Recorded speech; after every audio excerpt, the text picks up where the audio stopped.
Vampires, mythical and mystical, have long been part of popular culture, spawning memorable books, TV shows and oftentimes frightening films.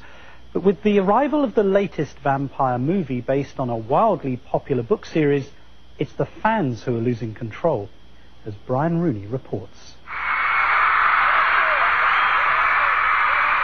In Dallas tonight, screaming teenage girls fill the shopping mall just to get a glimpse of the little-known actors who will bring the story of Twilight to life on screen. And to get a movie poster personally autographed. Can I shake your hand? We just met Robert Pattinson. It was like the best thing that's ever happened to me. It was insane. It was like that in Seattle, too, where they had lined up at 4 in the morning. I'm stoked. We're not even going to leave. We're going to stay in our friend's car until they show up.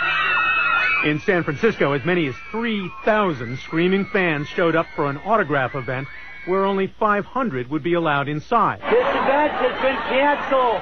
So riled was the crowd of mostly teenage girls that the crush got out of hand. Then the police and the fire trucks and ambulances came and nobody moved, so they just shut it down. Then they put the event back on.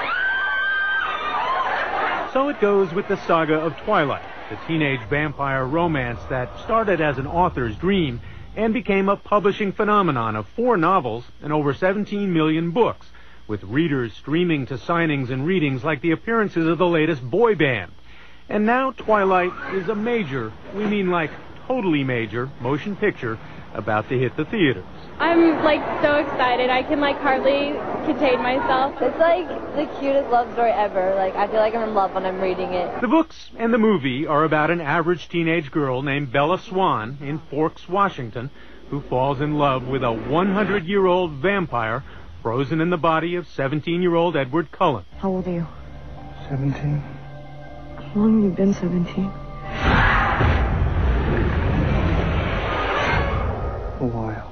In print, Edward is described as luminescently beautiful, an impossibly perfect guy, and in the movie, it falls to the all-too-human 22-year-old Robert Pattinson to live up to the expectations of those girls lined up for his autograph. I put off the audition for ages because I just thought this is just so silly, and it's also arrogant and embarrassing even turning up with the perfect guy audition. I think I'm in with a chance. It's like auditioning for Mr. Universe. It's all the invention of author Stephanie Meyer, who created that average girl other average girls could admire, and Edward, the boy they could only hope for. I'm not scared of you.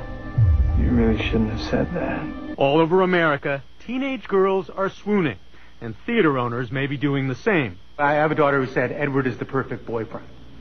I don't know that I agree with that. There's a lot of other characters that I think would be a little bit less work. But he is a gentleman, and that's such a rare thing now that I think a lot of girls are sort of taken by this person who is chivalrous and makes a lot of his decisions based on not what makes him happy, but what makes his girlfriend happy. This is fiction and Hollywood we're talking about here, but if his appearances on the press tour are any indication, the stylishly scruffy and British Pattinson just might have the stuff of the American vampire, Edward.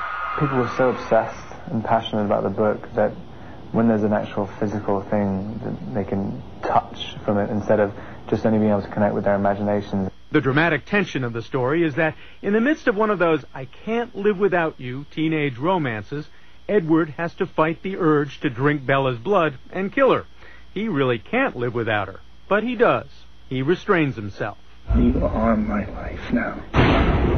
He has this desire both to devour her with love and devour her literally. Literally, right. Well, that's what gives you the tension. It's that extra aspect where it's not just life or death because my heart's going to be broken. It's life or death as in you could die in the next 15 minutes.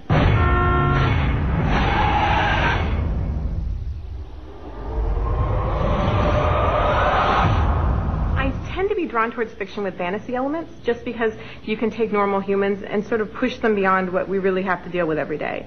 And so to have people who are by definition monsters who don't want to be monsters and the conflict in that, it makes for some really interesting stuff to work with. This just may be the moment when vampires get the understanding and appreciation they've always craved.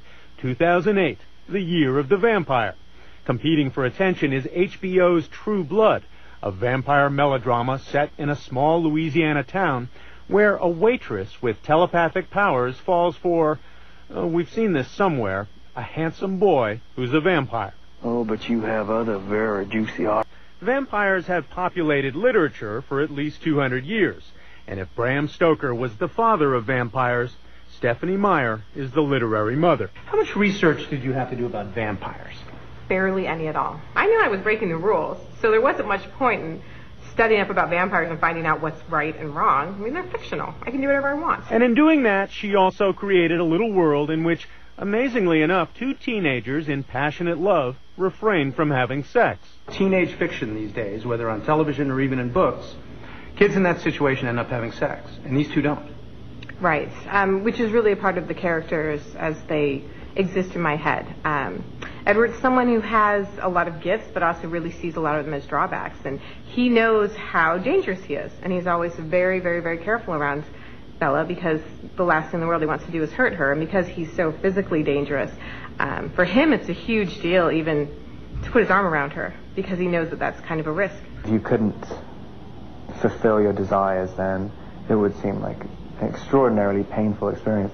But if you add to that the fact that your desires are to kill them, to kill the object of your affection, I think it just puts into a much more extreme scenario. But wait, there's more. 3 more novels, possibly 3 more movies of heavy-breathing romance and vampire violence.